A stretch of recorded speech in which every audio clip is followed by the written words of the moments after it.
and very warm welcome to eduTalks. This is your dedicated space for mastering the English language through consistent daily listening and active practice. We believe that true fluency comes from immersion and practical application, not just from memorizing rules from a textbook. Every day, we bring you straightforward lessons and powerful strategies designed to elevate your speaking skills and boost your overall confidence in using English in the real world. So, prepare to listen attentively, learn effectively, and speak English with natural ease. In today's lesson, we are tackling a critical challenge that nearly every single English learner faces: how to understand fast native English speakers. Have you ever been in a conversation, watched a TV series, or listened to a podcast and felt completely lost as the words rushed past you in a blur? It can be incredibly frustrating and even discouraging when you know the vocabulary but can't seem to catch the meaning in real time. If this sounds familiar, I want you to know that you are definitely not alone. This is a common hurdle, and today we're going to show you exactly how to overcome it. While fast, natural English might seem overwhelming right now, the great news is that understanding it is a trainable skill that you can systematically develop. It's not about magic. It's about training your brain and your ears with the correct methods and consistent effort. We will guide you step by step through real-world examples, actionable tips, and easy-to-follow daily exercises. These practices are specifically designed to help you effectively decode the mysteries of natural spoken English, master sentence rhythm, and recognize connected speech. By the time this video is over, you will possess a clear roadmap to breaking through the speed barrier, feeling a significant and well-deserved boost in your confidence. Before we dive into the core of our lesson, if you are committed to improving your English, make sure to subscribe to our channel and click that notification bell. That way, you won't miss out on any of our future episodes.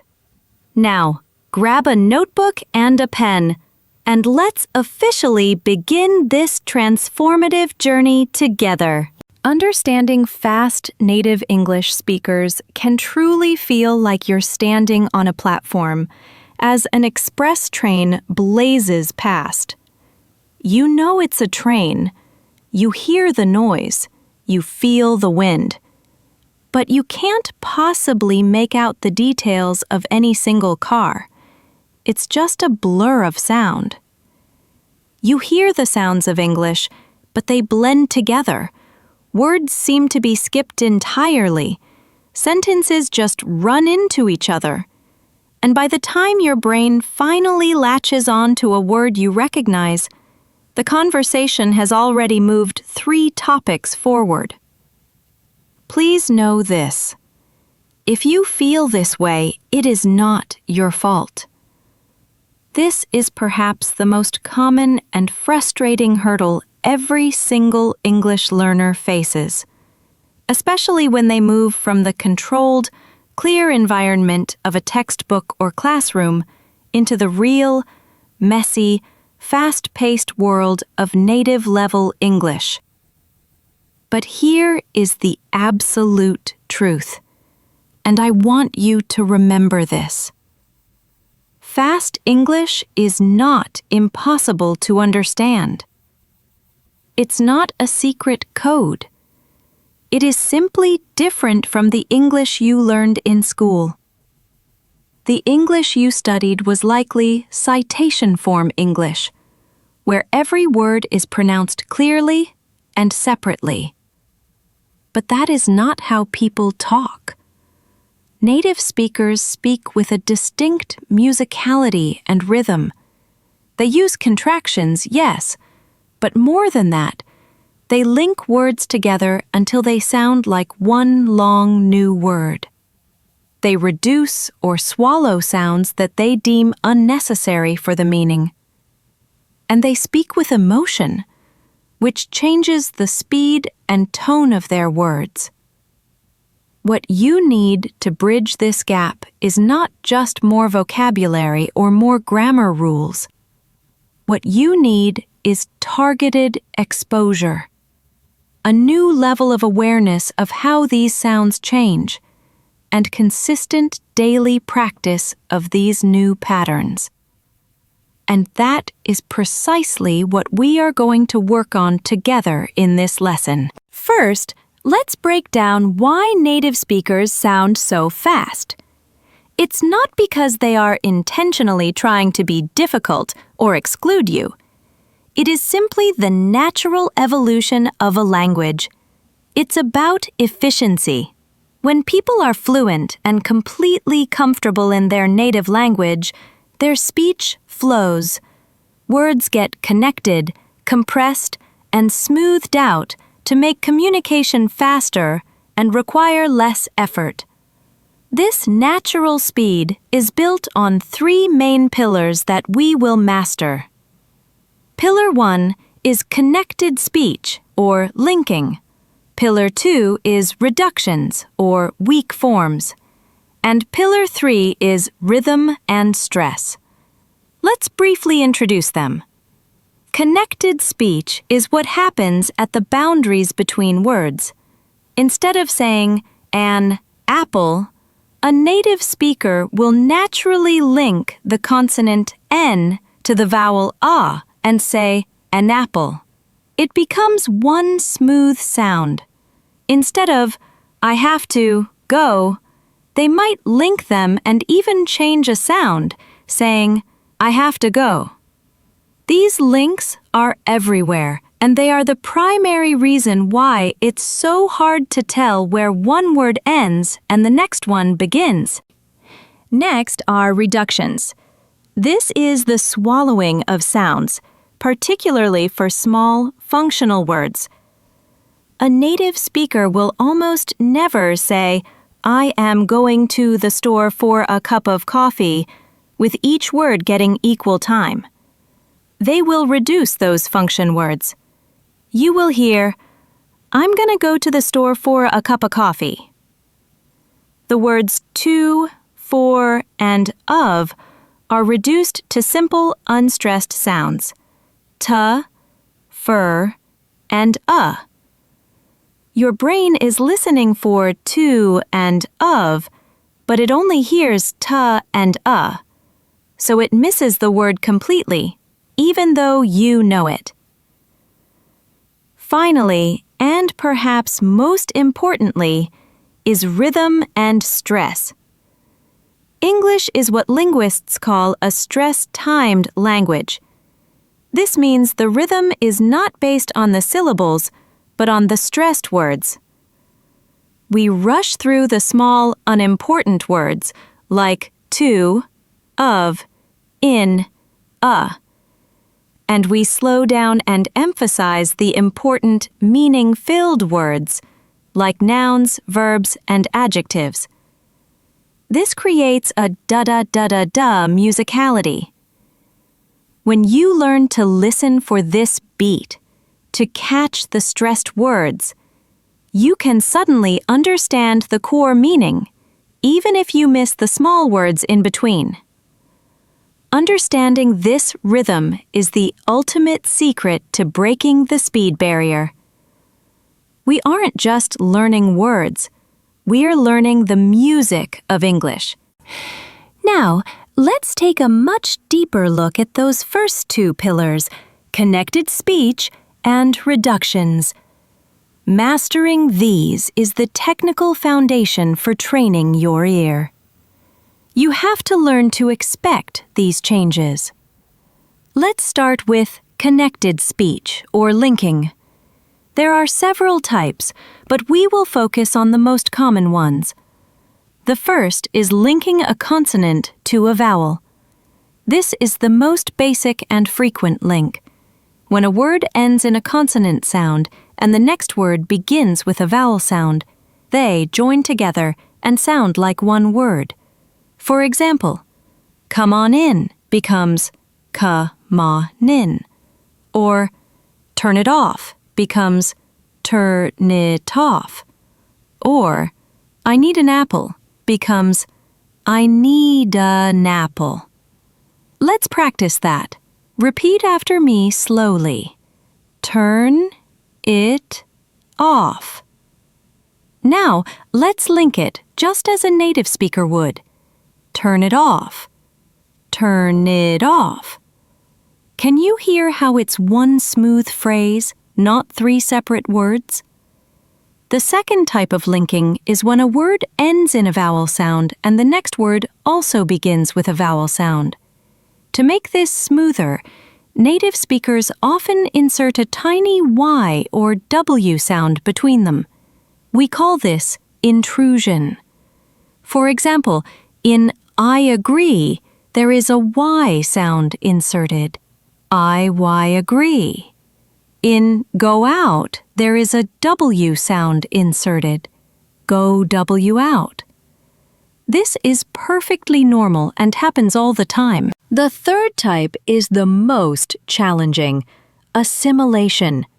This is when two sounds meet and one of them changes to become more like the other, or they blend to create a new sound entirely.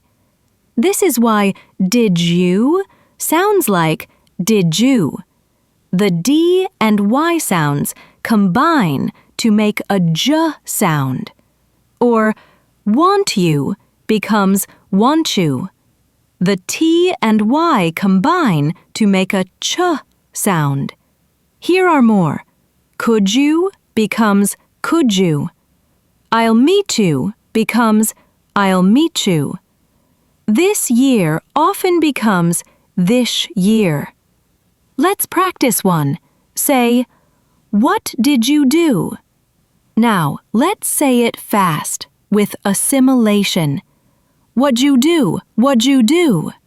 It sounds completely different, but it carries the exact same meaning. Now, let's move to the second pillar, reductions, also known as weak forms. This is the magic key. In any English sentence, we have content words, the important words like nouns, main verbs, adjectives, and function words, the small grammar words like prepositions, articles, and auxiliary verbs. Native speakers stress the content words and de-stress and reduce the function words. These function words get swallowed and pronounced with a schwa sound, the sound, like the in about.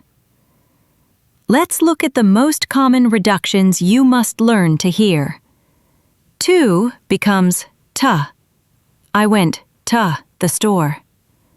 For becomes fur. This is fur you. You becomes ya. How are ya?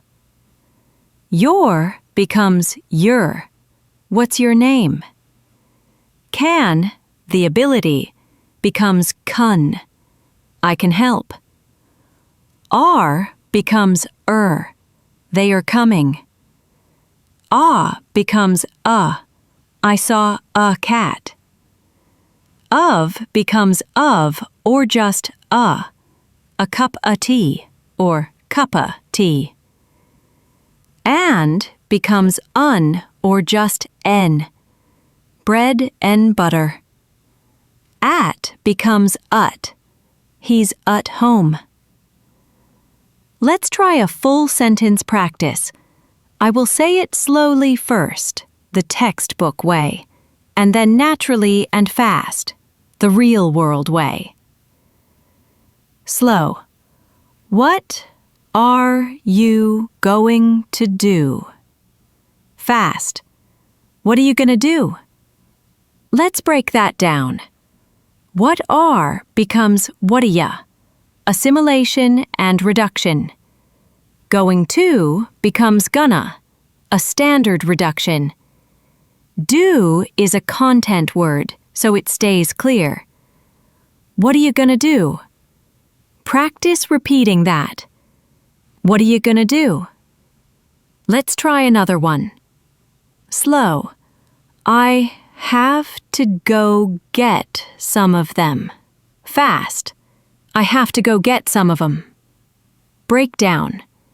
Have to becomes have-to. Get is a content word. Some of becomes summa, linking and reduction. Them is reduced to or I have to go get some of them. These may seem incredibly difficult at first, but just knowing that these changes happen is the first major step. Your brain can't find a sound it isn't looking for. Now you can start listening for ta, fur, and gonna. We have now covered the micro changes, the individual sound links and reductions. Now, let's zoom out and look at the macro picture, the music and rhythm of English. This is where everything comes together. As we said, English is a stress-timed language. This means our sentences are built around a handful of stressed words, and we change the speed of all the other words to fit the beat. This beat is the key to comprehension. Let's explore this with an example. Take the sentence, I didn't say he stole the money. In a textbook, all words are equal. In real life, the meaning changes 100% based on which word I stress. I didn't say he stole the money. Someone else said it. I didn't say he stole the money. I only suggested it. I didn't say it outright. I didn't say he stole the money. I said someone else stole it. I didn't say he stole the money. I said he borrowed it. I didn't say he stole the money. He stole the jewelry, not the money. See? The unstressed words, I didn't, say, he, the, are all rushed and swallowed. The one stressed word is loud, long, and clear. Your goal as a listener is not to catch every single word. Your goal is to catch the stressed words. They carry the core meaning. This leads us to the next vital concept, chunking. Because native speakers speak in stress-timed phrases, they don't think word by word. They think in chunks, or groups of words that flow together as a single idea. For example, a native speaker doesn't hear, how are you, as 3 words. They hear it as one sound chunk. How are ya? They don't hear, do you want to go? They hear it as 1 or 2 chunks. Do you want to go? When your brain tries to translate word by word, you will always be too slow. The conversation is already over. Your goal is to train your brain to stop listening for words and start listening for chunks. And how do you do that? You train this skill using one of the most powerful techniques in all of language learning, shadowing. Shadowing is simple, but not easy. The goal is to listen to native audio and speak at the exact same time as the speaker, like an echo or a shadow.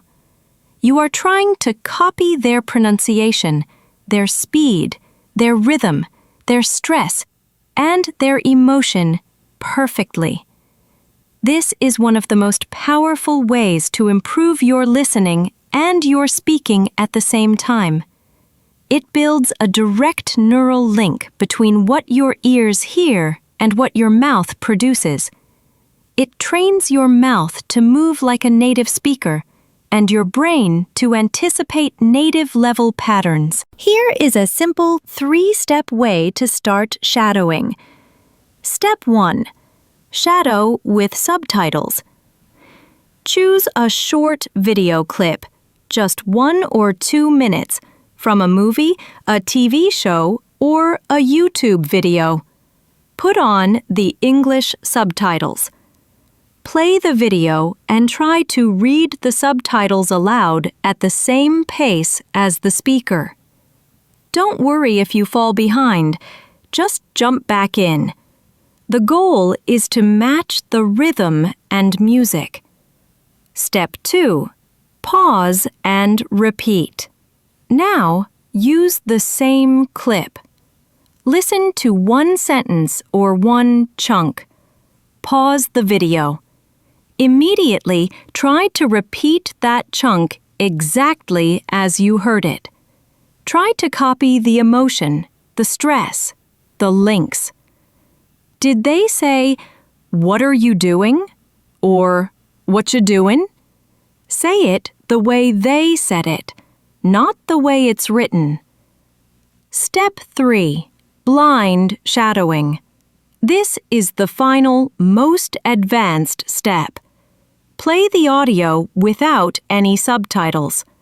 From the very beginning, try to speak along with the speaker. You will miss words.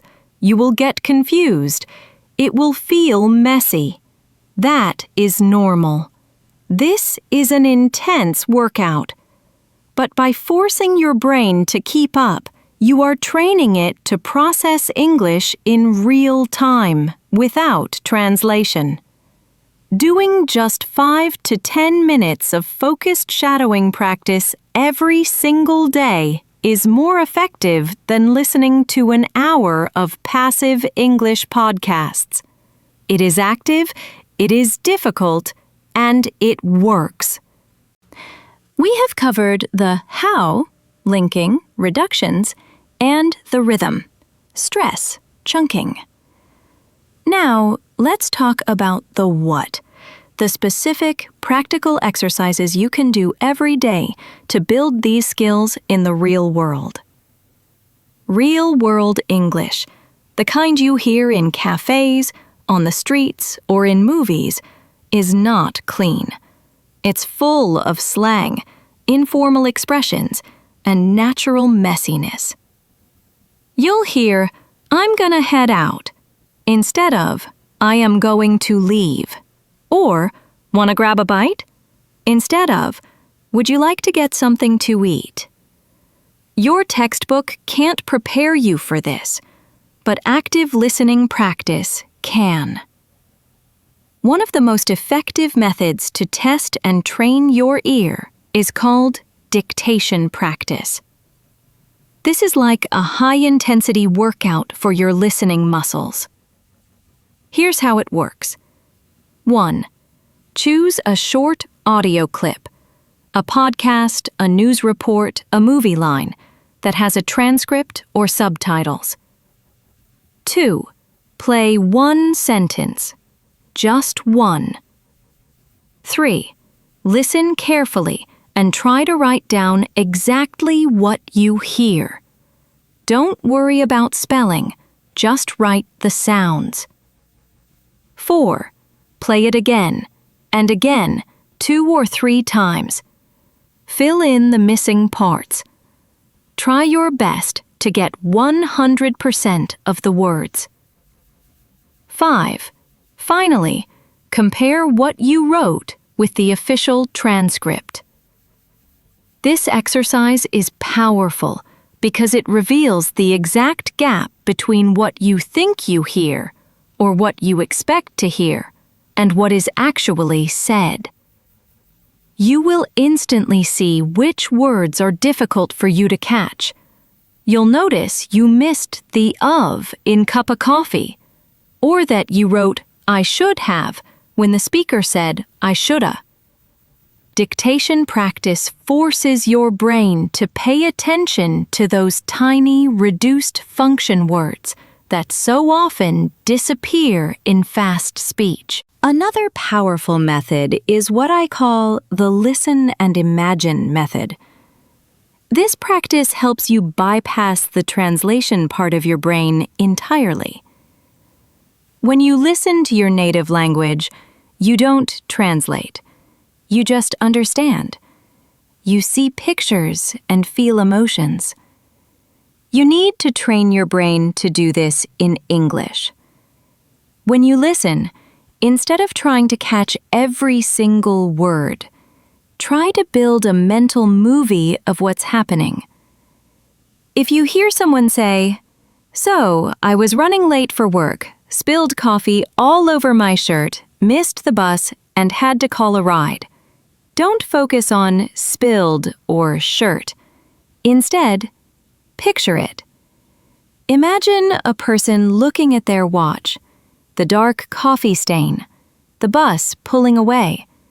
This mental visualization connects language directly to meaning, improving your comprehension without needing to slow things down.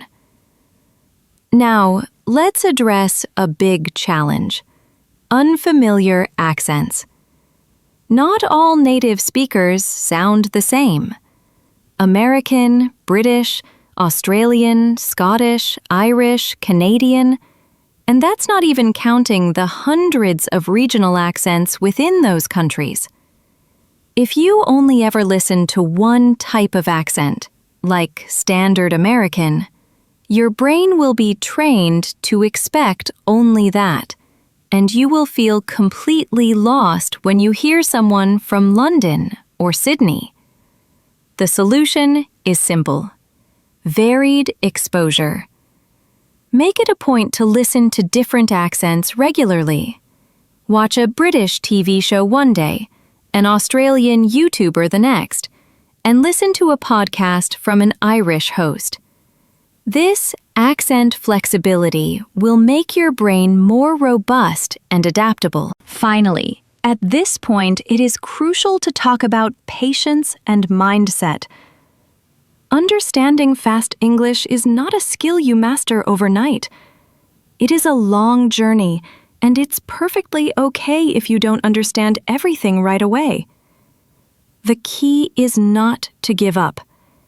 Every single time you listen to native English, even if you only catch 30%, you are training your ears. You are making progress. And progress, even if it feels slow, is real. Think of listening like exercise. You wouldn't go to the gym once and expect to be a bodybuilder. You go consistently, and over months, you get stronger. Your goal should not be perfection. Your goal should be progress. Celebrate the small wins. The day you understand a movie line without subtitles, the day you follow a podcast for 5 whole minutes. Those are the victories that matter. So, let's do a final review of your new toolkit for understanding fast native speakers. You've learned about the 3 pillars: connected speech, reductions, and the rhythm of English. You now know how to listen for stressed words and chunks, not just individual words. You've practiced with powerful techniques like shadowing, dictation practice, and the listen and imagine method. You've also seen how to handle real-world English, including slang and a variety of accents. All of these are the skills that bridge the gap from the classroom to real life. The only thing left is consistency. Make this active listening a part of your daily routine. Don't just study English. Immerse yourself in it. The more you surround yourself with the sounds of real English, the more natural it will all feel. And soon, you won't just be trying to understand. You'll just understand. and you'll finally enjoy the conversation. So, take these exercises and apply them. Go back and practice the shadowing. Do a 5-minute dictation exercise. Find a podcast with a new accent. Make sure you are pushing your ear just a little bit every single day. With this consistent practice, your listening muscles will get stronger, your brain will process speech faster, and your confidence will soar.